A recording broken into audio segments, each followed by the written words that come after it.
एक बार भगवान शंकर ने पार्वती माता से कहा, हे देवी, हम एक ऐसा पुरुष पैदा करना चाहते हैं कि जो शांत और सत्व गुणों से युक्त और गंभीरता में सागर के समान हो। हम इस जगत का संपूर्ण भार उसको सौंप कर शांति से काशी में निवास करें। भगवान श्री शिव के ऐसे वचन सुनकर जगदम्बा ने अपनी दृष्टि बाईं ओर घुमाई, जिससे एक अत्यंत सुंदर पुरुष का आविर्भाव हुआ, जो कि कलाओं से भरपूर, शीलवान, गुणवान, बुद्धिमान था।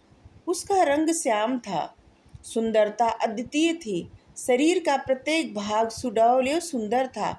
कमल जैसे नयन, मस्तक पर त्रिपुंड, गले में कौस्तुभ मणि, चारों भुजाओं में शंख, चक्र, गदा और पद्म धारण किए हुए, बैजंती माला और पीतांबर पहने, 14 विद्याओं को जानने वाला और सिद्ध रूप वाला परम शक्तिमान बार बार प्रणाम करता हुआ भगवान सदाशिव के पास खड़े हो गए।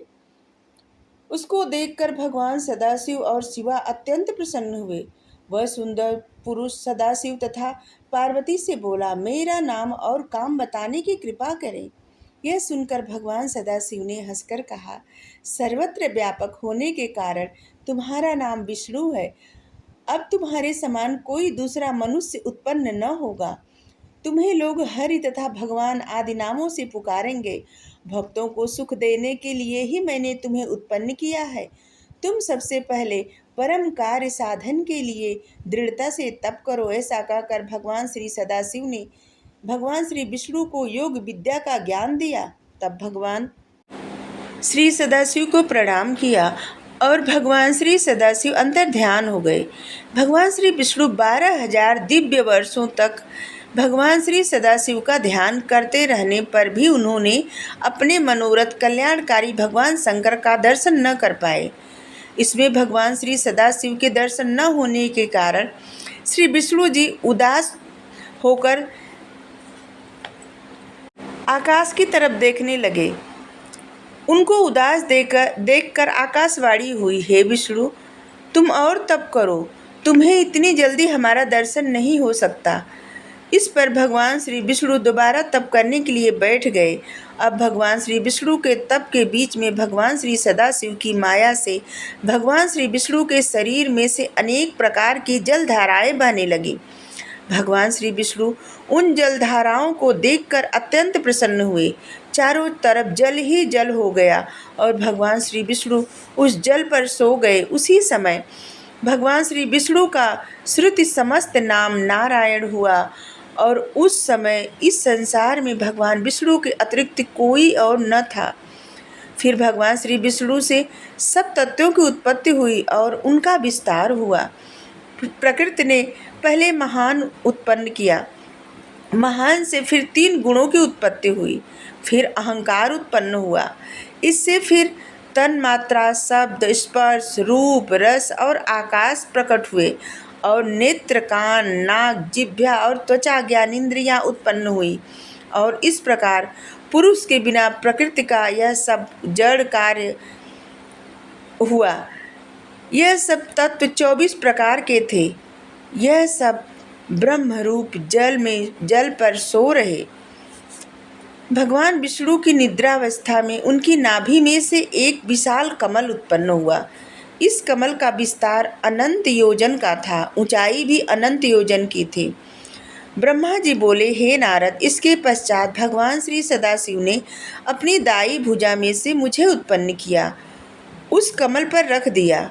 मेरे 4 मुख थे। अपने लाल मस्तक पर मैं त्रिपुंड धारण किए हुए था। मैंने कमल के अतिरिक्त और कुछ न देखा। यह न जान सका कि मेरा उत्पन्न करने वाला कौन है। भगवान श्री सदाशिव की माया त्रिलोकों में फैली हुई है। वह जो कुछ चाहते हैं वही करते हैं। भगवान श्री विष्णु, देवता, दैत्य, दानव सब उन्हीं के अधीन है। जब मैं यह जान सका कि मैं कैसे उत्पन्न हुआ मैं न जान सका कि मैं कैसे उत्पन्न हुआ, तो मैं उस कमल की नाल को पकड़कर नीचे उतरने लगा। मैं निरंतर 100 वर्षों तक उस कमल नाल को पकड़कर उसकी ओर उतरता रहा। इस पर भी उसकी जड़ तक न पहुंच सका। तब मैं दोबारा कमल के ऊपर चढ़ने लगा। ऊपर आने में मुझे 100 वर्ष लगे, लेकिन जब मैं ऊपर पहुंचा तो वहां कमल न था। यह देखकर मैं घबराया। उसी समय मुझे आकाशवाणी सुनाई दी, जिसके द्वारा मुझे तप करने का आदेश दिया। मैं अब तपस्या करने लगा। अब मैंने मंगलमयी आकाशवाणी के अनुसार 12 वर्ष तक उग्र तप किया। इसके पश्चात मुझे 4 भुजाधारी सुंदर नेत्र वाले भगवान श्री विष्णु के दर्शन हुए। भगवान श्री विष्णु को देखकर मैं बड़ा प्रसन्न हुआ, लेकिन भगवान श्री सदाशिव की माया से मोहित होकर अपने पिता को न जानकर उनसे पूछा, तुम कौन हो? मेरा यह प्रश्न सुनकर भगवान श्री विष्णु बोले, तुम निर्भय हो जाओ, मैं तुम्हारी संपूर्ण कामनाएं पूर्ण करूंगा नारद। हे नारद, तब उनकी बात सुनकर रजोगुण से विरोध मानकर मैंने उनसे कहा कि क्या तुम यह नहीं जानते कि मैं सबसे संहार का कारण हूँ? मैंने उनसे कहा कि क्या तुम नहीं जानते कि मैं सबके संहार का कारण हूँ? तुम मुझ पर ऐसे शासन कर रहे हो कि जैसे मैं कोई तुम्हारा शिष्य हूँ। मैं साक्षात जगत का कर्ता, प्रकृति का प्रवर्तक, सनातन, आज विष्णु से उत्पन्न होने वाला तथा विश्व की आत्मा ब्रह्मा हूँ। वेदों में मुझे स्वयं युग, स्वराष्ट्र, परमेष्टि और श्रेष्ठ कहते हैं। ब्रह्मा जी बोले, हे नारद, अब मैंने इसे कहा तो भगवान श्री विष्णु क्रोध में भरकर मुझसे कहने लगे, इस प्रकार की मूर्खता की बातें तुम्हारे करने के योग्य नहीं है।